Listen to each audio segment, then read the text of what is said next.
Hello everyone and welcome back to Football Manager 2020 and another part of this Ajax series where we are continuing to pick up where we left off following that 4-1 win over Chelsea away from home in the Champions League. A really good result. We've had a little bit of trouble in the Eredivisie since then. The goals have not been coming at the same pace that they were before. Starting off against Vitesse, Esposito did miss a penalty that would have made him the highest goal scorer in a season for Ajax, but Macias took the ball down the left flank and then played it over for Zaracho, and he got us off the mark with about 20 minutes to go, but unfortunately we weren't able to see it out. 5 minutes later, Heerkens with a header from a free kick. Always disappointing to concede from set pieces like that. And then we had a really tough match. Now the important thing before this game was that Henderson picked up a long-term injury, so Asenio has had to come into the side as the number one keeper now. But he's actually put in this game, his debut, he put in an absolutely stunning performance. He had a 7-point-something rating. But Zaracho did get us off the mark on 35 minutes, and then they did equalise. Bahabek took the ball into the line. Dest pretty much giving away a penalty there, but play was allowed to run and a goal went in. And then just into the second half, Gabriel Jesus with a stunning individual goal took everybody in and then just rolled it into that far post for a 2-1 lead. And then we did manage to finish it just after the hour. Zaracho picked up the loose ball, skipped a tackle, and Nasi Univar with the goal to make it 3-1. A very good result there against a really tough rival, Utrecht. We always struggle against them. And then against PSV, this was a full-strength team out there again, but we just weren't able to get the win. Really frustrating.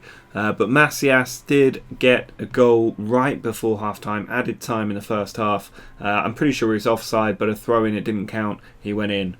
And then just 10 minutes left, Lammers. Again, it's one of those balls into the box, the defender's not dealing with it, and it's 1-1. So we're sort of dipping in form relative to our season lately. And that continued here against NEC Breda. We completely changed the 11 looking ahead to this game against Chelsea and the big lead that we've got in the league. It didn't really matter too much, but luckily we did manage to get the win. Ball came out to Firpo. He put it across Noah's Osimhen for the header to make it 1-0. So we got a good result there. It does mean in the Eredivisie we're 13 points clear and still unbeaten in the league with 6 matches left. So we'll win the league if we win our next 2 games, which are against Heracles at home and Emmen at home, and then we have Utrecht at home as well. So within those 3 games we will almost certainly win the title.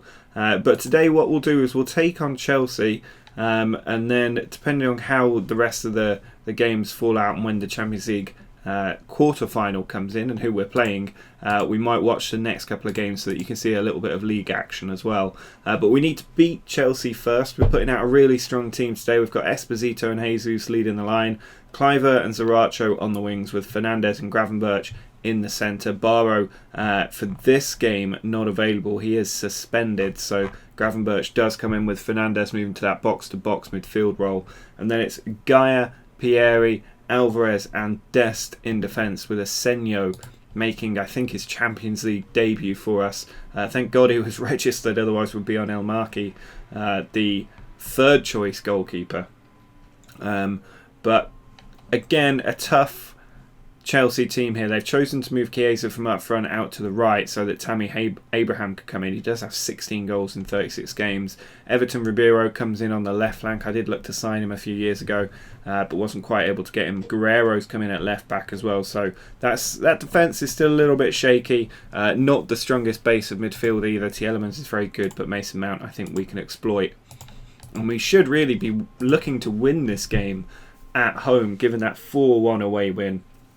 We've got a stacked bench. I'd say our bench is probably better than theirs. Dest here with a long throw into Esposito, but Donnarumma is a very tall goalkeeper, quite comfortably able to just catch that one.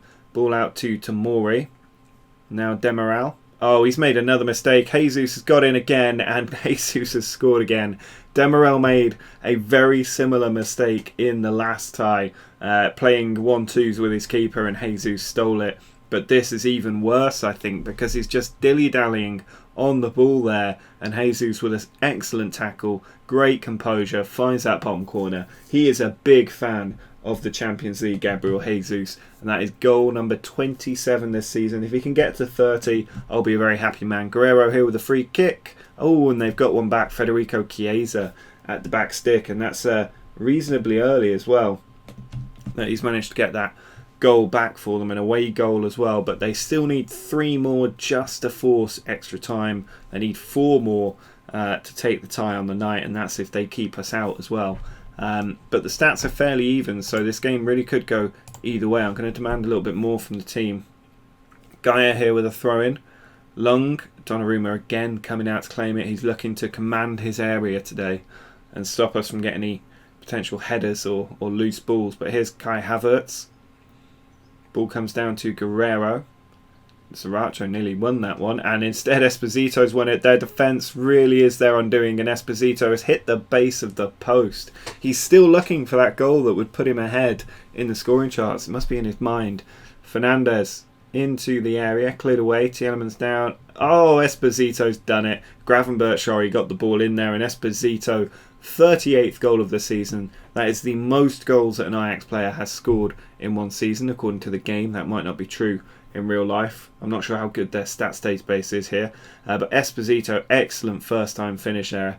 A little bobble in front of him, and he used that to just lift it into the top corner with a bit of power, and at 2-1 that is surely all over for Chelsea. They need 4 goals now, and then they'd go through on away goals, but I can't see it happening, not against our defence, which is pretty solid throughout. I mean, Pieri, I'm not entirely convinced of his ability, and he's got a lower match rank today, so I might look to rotate him out, but at the moment we're on a 2-1 win, or heading for a 2-1 win, and we're looking pretty solid. Bruno Fernandes driving it forward here, over to Kluivert.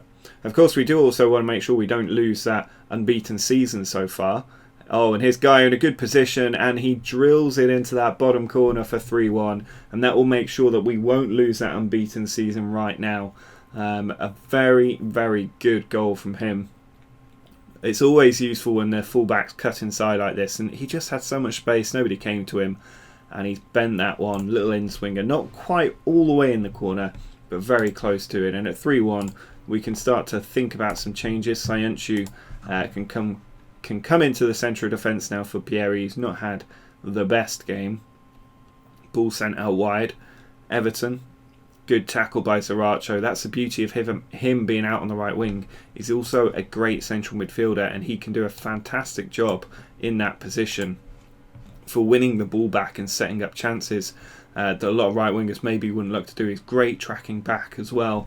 And Sayuncu here with the ball forward, cleared away. Chiesa. Oh, he's given it away, and Esposito unlucky there. Maybe should have done a little bit better. If he'd gone for the other corner, it may well have been a goal, but we've brought Anthony on now for Sriracha. Anthony not played an awful amount this season, because we do have so many other options available to us, especially in those wing and striker positions. We are absolutely top heavy as a club, but we've got fantastic central midfielders as well, so throughout the team we are rock solid. We're going to bring Ken Taylor on for a little bit. He is a player that's not quite developed into a real wonder kid at this point. He's still got a bit of room to develop, but Gaia here with the throw finds Kluivert. Back to Gaia. Good tackle, but cleaned up by Bruno Fernandes. He's been a very good signing. He was a bit of a slow burner this season, but that 70 million very well spent. He's brought a real strong head to the centre of midfield. Now here's Dest in a good position. He might score himself, and he's just put it wide there. Blocked, so we get a corner. Bruno Fernandes to take it, cleared away. Kluivert will chase after that one. He's been extremely good this season as well. Goes out for a throw-in. Just 15 minutes left to go. We're in a place where we can afford to be complacent because we're 7-2 up on aggregate. Guerrero's ball in. Abraham is there. It's another goal from a set piece that we've conceded. The team completely switching off, and Tammy Abraham with a very good header. But nobody picking him up. Look at all that space around him. Free jump as well at the ball at the near post. He's always going to score. That's not really good enough. That is a direct side effect of the team being complacent. No doubt about that. But we are going to see this one out. We are going to get wins home and away against Chelsea, showing just how good a side we are in the Champions League. Barcelona, I think, just managed to get through there as well on away goals. They went down to 10 men, but Porto couldn't get that goal that would have sent them through. But it means if we look towards the quarterfinals of the Champions League, well, the semi-final draw is soon, so we'll just skip ahead to that. And then we'll see who we're going to be up against. There is an international break, so I might just skip through the Heracles game and go straight to the quarterfinals of the Champions League for this video, so that we can get straight on to seeing how we get on in the Champions League quarterfinals draw. But here we go. It should be coming up any second now. Here we are. Who else is in the draw? We've got Liverpool, Barca, PSG, Juventus, Bayern Munich, Man City, and then the team we probably would want to draw above all others, RB Leipzig. But Man City first out the hat. They get Bayern Munich. Big tie. Oh, and here we are. Can we get a favourable draw? It's PSG. Now that is going to be tough. Liverpool and Leipzig, Juve and Barca. We've got absolute powerhouses in this quarterfinal. It's going to be a really difficult Champions League to win this one. PSG, a very strong team. They've got Bielsa in charge. Still got Neymar there. Still got Mbappe there. They've got Paul Pogba in there as well. David Neres, our former player, is there. Doing extremely well for them. 9 goals, 9 assists. It's a very, very strong team, this PSG one. So that's going to be a tough ask for us, especially trying to keep this unbeaten season going. We hope very close to the end of this season. So I think what I'll do is I'll go ahead and play the Heracles Nemen matches, and then we will pick up against PSG in the quarter-final of the Champions League at home. Well, since that win over Chelsea, we have got through the international break. And we've also beaten Heracles Almelo nicely. Another academy graduate scoring for the team. I think on his first call-up to the main squad as well. He scored a few for young Ajax, but you can see we did fall behind here. There's always that scare that you're going to throw away your invincible season right at the end. But then Kluivert put the ball into Macias, deflected, Fitzjim, the academy graduate, charging in and firing that one into the back of the net. He might not be an academy graduate actually, but he's been playing in the academy for a little while. Esposito then finally gave us a lead early in the second half, very early in. He then got another one as well. Ken Taylor with the ball, and then Esposito just off the penalty mark, making it 3-1 and giving us a very big win in the Eredivisie. It means that today we can actually wrap up the Eredivisie, I believe, if we beat FC Emmen. So we are going to watch this game. A few changes in there. I've decided to bring in Ratzi in goal because he is a young Dutch player come through the academy, and I think it's nice to blood them in where we can. I think he's probably about as good as Asenio, and he's also a natural keeper rather than a sweeper keeper, which suits our tactic a little bit better. So he's going to start today with Mazraoui, Sayuncu, Pieri and Firpo in defence, Barrow and Bellingham in the centre, Bailey, Macias, Osimhen and Anthony are the front four today. So a big turnaround. Make sure that the players have a bit of extra time between the international break and the match against PSG in the Champions League quarterfinals. But we need to win this league title today. Make sure that we don't go into that quarterfinal on the back of a defeat and losing our 50-odd game unbeaten run. It's probably near a 60 now.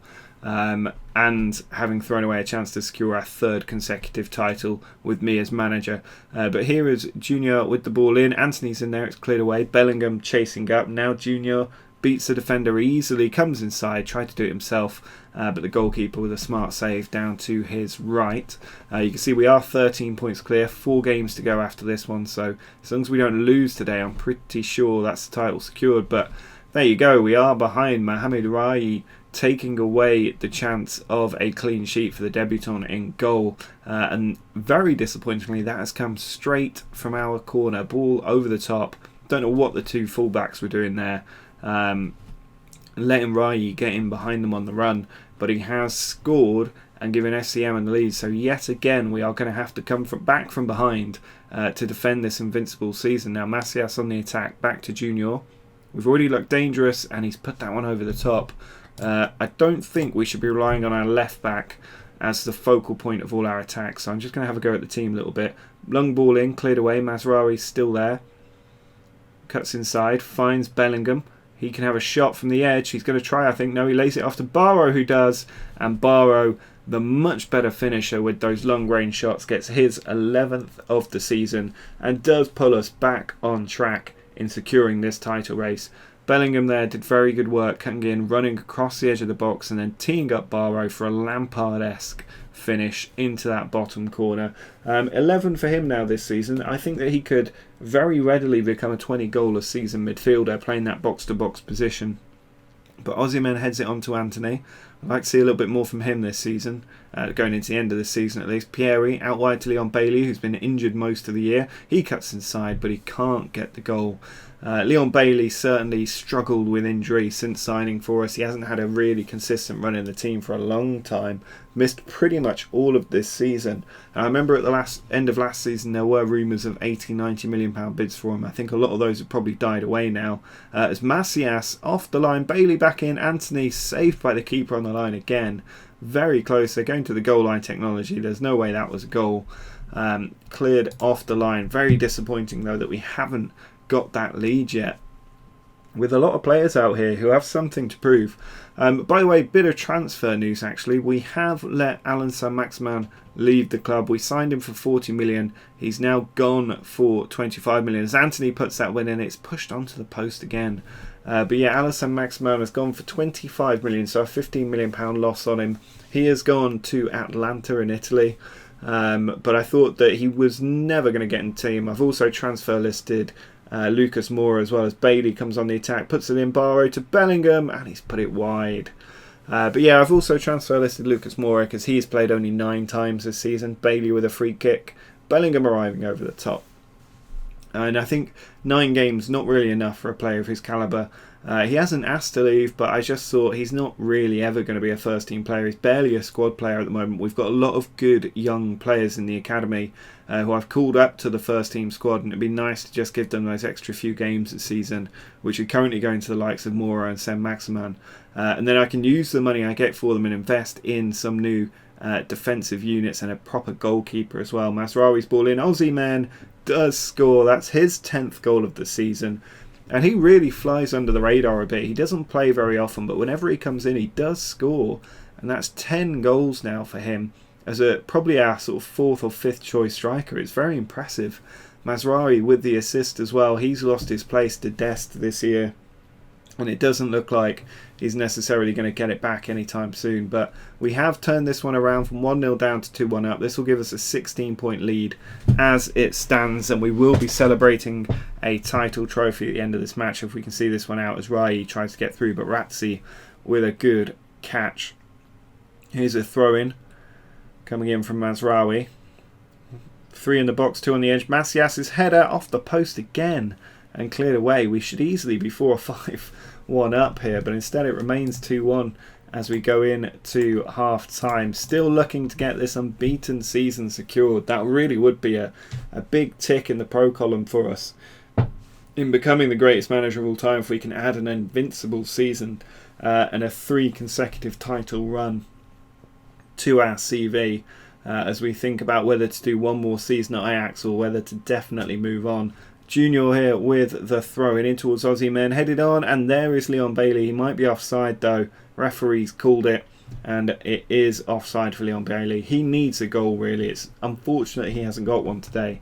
Hopefully he can soon. I'm going to take Barrow off. I don't think we need him getting tired in this game, and we can instead bring on Yuri Regier, another young academy graduate, blooding more and more of them into the team now to try and really save on the amount of cash we're spending in the transfer market in recent seasons to become European champions and leave the team with a really solid base going forward, because a lot of the big players will probably be sold when and if I leave the club.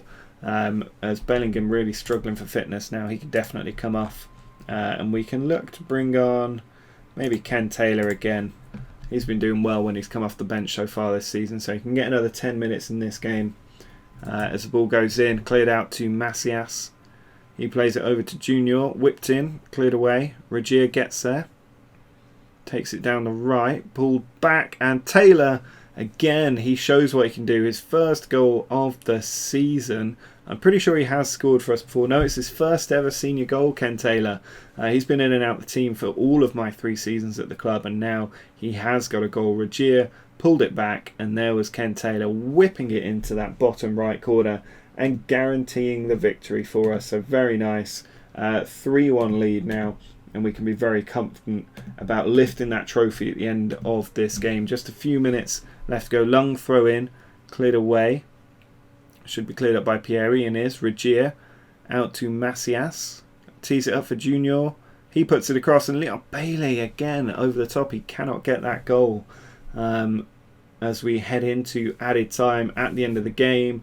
And there it is, 3-1 win. I don't know why there's not a trophy lift here, given we've definitely just won the title. But there you go. For some reason, why didn't we get a trophy lift then? We've done the double, winning the Eredivisie for a 3rd time, but they didn't give us our trophy celebration. Maybe we'll get that at the end of the next game. It's a 4th title in a row for Ajax now, but the 3rd in 3 for us, and we can be very happy with that. 13 points clear, 4 games to go, still unbeaten, 25 wins in there. Really impressive stuff. Team can be very happy. If we just have a look at the leading goal scorers as well, Esposito with 22, Jesus second with 14, Esposito the best player by a decent chunk, Barrow in there as well, Cliver leading the assists. We have all 3 of the top 3 in assists, and a 90 plus goal difference. Very nice stuff. So next up in this unbeaten season in all competitions, we are taking on PSG and then FC Utrecht. Next episode we might do a triple header of Utrecht, PSG and Feyenoord, so that'll be a really good one to check in on. And at the end of this episode we will be finishing up with PSG. So let's go ahead to that first Champions League quarter-final leg and see if we can get off to a great start at home. So time for another massive match now as we take on Paris Saint-Germain at home. We've got a strong team going out there, but still some question marks over the keeper. We're on our 3rd different keeper since letting Onana leave. He's only played 1 major league game for us, and that was his very last match, our very last match, where he did concede a goal, so we're hoping that he can hold off the likes of Neymar and Mbappe and Pogba today, but we'll have to see. He does have Dest, Alvarez, Sayuncu and Firpo ahead of him, with Fernandes and Barrow in midfield, and then we've got Bailey, Macias, Jesus and Esposito up top. Zaracho not fully match fit for this one. He has got a knock. He can come on in the second half if we need him to, but I'm hoping that this team will be enough. We can see David Neres, our former player, could cause some damage today. A very strong midfielder, very strong defence as well. It's going to make for a really interesting challenge. We've got Mbappe as well, who every time I play Mbappe on this game, he scores. It just never ends. He always gets goals against us. I'm pretty sure he did in our last Champions League run, where he effectively knocked us out. So we're hoping we can get some revenge against this PSG team today. I would say that we're the better team. I'd love to have Mbappe in our team. That really would confirm us as the better team. But I think that overall our 11 is stronger than their 11, and we need to prove it today. Ball over the top. Esposito, he's in behind. Surely he has not finished it. Esposito unable to get the goal. Of course, Neymar not being available for whatever reason is huge for us, as Fernandes puts that one in. It's saved by Keylor Navas, but no Neymar in the starting 11. Fernandes with a free kick. Barrow has scored. It's a flag up. No, it is a goal. 12th goal of the season for Barrow. I can't remember him getting many headers this season, but he's just scored such an important goal for us to make it 1-0. Excellent stuff from Barrow there. To give us the lead against this PSG team. That's exactly what we needed. We are currently in control of this game. I'm sure PSG will come alive in no time. But right now we do have the game under control. First half an hour done. Marquinhos back to Navas. Out towards Kimpembe. Ball down the line for Bernat. We've got a man trying to come to him, but badly, and then Dest wins the ball beautifully. Fernandes then plays it forward. Header on has come to Esposito. This looks like a good attack, and he switches it for Macias. Good first touch. He's beaten the fullback as well, Macias. But that was a pretty poor cross-come shot, I think, which has gone wide. I'm going to tell the team to get creative because this PSG team not threatening at the moment. They haven't had a shot on target in this first half. So if we could get a cheeky second before half-time, we're in a good place. Dest back to Alvarez. Plays it over to Sayuncu, and now Barrow looking to bring it forward. He's got players around him. He finds Macias on the left flank. He puts it into Jesus, and there is that cheeky second goal. It's 2-0. Jesus loves scoring in the Champions League for us. He doesn't get many in the Eredivisie relative to Esposito and even to Tadic and Edouard, but he does love scoring in the Champions League, which is Tadic's big downfall, really, was that he couldn't finish when it really counted in the big competition. But we now lead Paris Saint-Germain 2-0 at the Johan Cruyff Arena, and they are yet to have a shot on target. This is absolutely unbelievable how well the team are performing after dispatching Chelsea in the last round in both legs. We are now absolutely sticking the knife into PSG, and they've got some bad feedback from their manager as well. Pogba here with the ball, plays it over the top, but easy clearance for Junior. Now Macias to Esposito, who's turned Kimpembe inside out, and he's hit the post. He's hit the post a lot lately, but that really could have killed the tie potentially. Just didn't quite work out. I am going to take Leon Bailey off now, and we can bring Sriracha on for that little run around, which is just making us even more dangerous. I'm going to tell the team to get creative again. I think we can kill this tie today because they still haven't had a shot on target, and they don't have a huge amount of firepower on the bench either, as we have the throw in here, which Dest will take, probably a long one. It is. Jesus is in there, and Jesus has done it again, his second goal of the game. He makes it 3-0, and he's now looking for a hat-trick that would give him his 30th goal of the season. Dest with the long throw. How many times has this paid off for us? Navas couldn't stop it. Top corner perfectly, and that is 3-0, and we are flying. Dest going in again towards Jesus. It's cleared out to Barrow. Oh, and there was nobody in goal. Navas had committed himself, and Barrow with an absolutely sublime goal for 4-0 against PSG, and for a team that were knocked out by a 6-0 defeat to Celtic in the Europa League last season. This is one hell of a Champions League performance to make it 4-0 now. We can look to rotate a few players around, bring Nassi Univar on. We can also maybe look to take Sayuncu off for Pieri as well, and just confirm the result. But this is sensational. If we can hold them to not getting a goal, they've just done 3 changes at the same time out of desperation, but if we can hold them to not getting a goal, we are in such a strong position to see this tie out. And it looks like we're going to do it. What a result this is. Junior puts the ball in. Jesus has it on. Esposito's there, but he couldn't get the finish on it. Now Pieri out to Sriracha. Is there another chance in there? It's gone out for a throw-in. I think that was the chance. Esposito very close, but Dest could do it here with a long throw. He's going to go for it. He puts it in. Esposito is there. Down to Sriracha. It's blocked. Kimpembe gets it away, but a 4-0 win over PSG. What a way to end this episode. Sensational stuff from the team, smashing David Neres' side. Anthony wants a new contract, which I'm sure we can give him. He's on 13k a week. Only a £5 million signing is worth a lot more than that. But a very, very good performance. It keeps up our unbeaten season. I can't remember if I've ever had a season that's gone this well. And next time out, we'll probably kick off against PSG. We'll do PSG and Feyenoord in the next episode. Hopefully win another piece of silverware, continue that trophy collection, and also hopefully get past PSG and into the semi-finals of the Champions League. So if you did enjoy this episode, make sure to drop a like down below. Make sure to subscribe for that video coming out tomorrow. But until next time, see ya!